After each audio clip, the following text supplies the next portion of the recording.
की आवाज खबर 7C।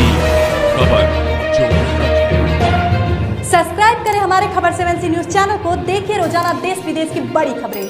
भिंड जिला अस्पताल के सामने जिला प्रशासन व विधायक की मौजूदगी में कोविड-19 को लेकर बजाया गया सायरन। दरअसल मुख्यमंत्री के निर्देश पर भिंड के जिला अस्पताल के सामने प्रशासनिक अमले द्वारा 11 बजे सायरन बजाया गया।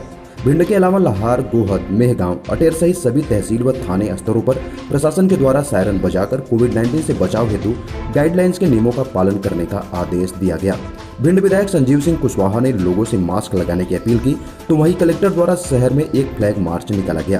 प्रशासनिक अमले के वाहनों पर सायरन बजाकर लोगों से सोशल डिस्टेंस तथा मास्क का आह्वान किया गया।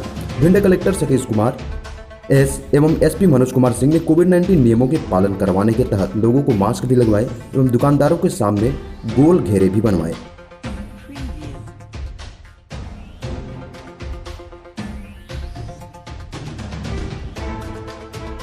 प्रेरित होता है और वो भी मास्क पहनेगा। तो हमको अपनी जिम्मेदारी निभानी है और सरकार के साथ कदम से कदम मिलाकर इस कोरोना में लड़ने में अपना सहयोग प्रदान करना है। बहुत बहुत धन्यवाद।